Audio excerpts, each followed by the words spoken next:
ভারতে ১.৫ মাসেরও বেশি সময় ধরে চলা নির্বাচনী কর্মকাণ্ড শেষে এবার চলছে ভোট গণনা। স্থানীয় সময় সকাল ৮টায় এই ভোট গণনা শুরু হয়। শুরুতে গণনা হয় পোস্টাল ব্যালট, পরে শুরু হয় ইভিএমে। শেষ খবর পাওয়া পর্যন্ত বিজেপি নেতৃত্বাধীন এনডিএ জোট এগিয়ে রয়েছে। ২৮৬টি আসনে। অন্যদিকে কংগ্রেসের নেতৃত্বাধীন ইন্ডিয়া জোট এগিয়ে রয়েছে ২১২টিতে। এছাড়া অন্যান্য দল এগিয়ে আছে ২২টি আসনে। সংখ্যাগরিষ্ঠতা পেতে প্রয়োজন ২৭২টি আসন। এই নির্বাচনে প্রতিদ্বন্দ্বিতা হচ্ছে মূলত দুটি জোটের মধ্যে, প্রধানমন্ত্রী নরেন্দ্র মোদীর বিজেপি নেতৃত্বাধীন এনডিএ এবং বিরোধী কংগ্রেসের মিত্রদের নিয়ে গঠিত ইন্ডিয়া জোট। ওদিকে ৭ দফা নির্বাচন শেষ হওয়ার পর যে বুথ ফেরত জরিপ সংবাদ মাধ্যম এবং সমীক্ষা সংস্থাগুলো করেছে, তাতে এনডিএ সংখ্যাগরিষ্ঠ আসন পাবে বলে দেখা গেছে। দর্শক, ভারতের লোকসভার ভোট গণনার সবশেষ খবর নিয়ে আমাদের সঙ্গে এই মুহূর্তে যুক্ত হচ্ছেন সহকর্মী সত্যজিৎ চক্রবর্তী। সত্যজিৎ, আপনি কোন কেন্দ্রের গণনা পর্যবেক্ষণ করছেন, আর এখন পর্যন্ত কত শতাংশ ভোট গণনা করা হলো? ভারতে আমি এই মুহূর্তে দাঁড়িয়ে আছি বারাসাত কেন্দ্রে এবং সবার আগে আমি আপনাকে দেখাবো এখানকার নিরাপত্তা। দেখুন, ত্রিস্তরীয় যে নিরাপত্তা বলয়, সেই নিরাপত্তা বলয়ে কিন্তু আছে রাজ্য পুলিশ এবং কেন্দ্রীয় বাহিনী। এবং ঢোকার মুখে কিন্তু যথেষ্ট কড়াকড়ি হয়েছে যাতে করে কোনো অপ্রীতিকর ঘটনা না ঘটে। এবং এরপর আমি দেখাবো গণনা কেন্দ্রে।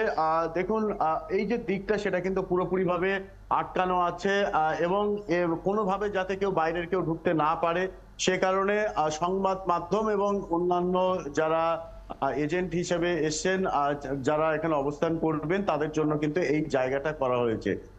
এবার আসি গণনা। দেখুন, সকাল ৮টা থেকে কিন্তু গণনা শুরু হওয়ার কথা হলেও এখনো পর্যন্ত সমস্ত কেন্দ্রে যে গণনা শুরু হয়েছে এমনটা নয়। বেশ কিছু কেন্দ্রে এখনো পর্যন্ত গণনা শুরু হয়নি, যদিও সংবাদ মাধ্যমে কিন্তু দেখাচ্ছে অনেক সংখ্যা দিয়ে যে এগিয়ে আছে এনডিএ জোট, আবার কোথাও বলা হচ্ছে ইন্ডিয়া জোট পিছিয়ে আছে, এবং এই সংখ্যা দিয়ে দিয়ে বসানো হচ্ছে।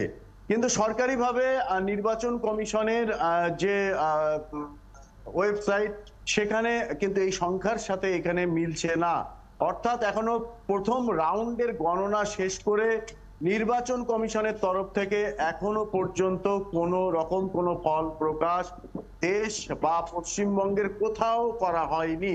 তবুও নানান সূত্র মারফত, যেখানে মোবাইল ফোন নিয়ে যাওয়া যাচ্ছে না, যেখান থেকে বেরোনো যাচ্ছে না, ঢোকা যাচ্ছে না, যেখানে যেখানে গণনা শুরু হয়েছে সেখানে সেখানে গণনা এখনো চলছে। তো স্বাভাবিকভাবেই এইরকম পরিস্থিতিতে এখনো আর কি যে কটি জায়গা থেকে এরকম সূত্র মারফত বলা হচ্ছে এগিয়ে, সেক্ষেত্রে পশ্চিমবঙ্গে কিন্তু প্রায় ২০টা আসন, কেউ বলছেন 18টা আসন, কেউ বলছে 20টা আসনে তৃণমূল কংগ্রেস এগিয়ে, এবং কোথাও কোথাও বলা হচ্ছে বিজেপি 10টাতে এগিয়ে, কোথাও বলা হচ্ছে 9টি আসনে এগিয়ে। অন্যদিকে আমরা যদি দেখি দেশের ক্ষেত্রে, সেক্ষেত্রে কোথাও বলা হচ্ছে বিজেপি 280 থেকে 310-এর মধ্যে, কিন্তু বিভিন্ন রকম ফিগার দিয়ে বলা হচ্ছে এনডিএ এগিয়ে। অন্যদিকে কংগ্রেস তাদের কিন্তু 190 থেকে 290 বিভিন্ন ফিগার দেখিয়ে বলা হচ্ছে কংগ্রেস নেতৃত্বাধীন ইন্ডিয়া ব্লক এগিয়ে।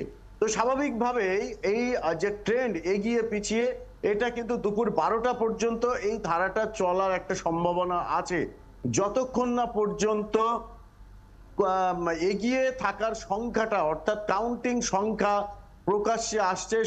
নির্বাচন কমিশন তারা বিবৃতি না দিচ্ছে, ততক্ষণ পর্যন্ত কিন্তু এই ধরনের এগিয়ে পিছিয়ে থাকার পরিস্থিতি সংবাদ মাধ্যমে নানা রকম ফিগারে দেখা যাবে।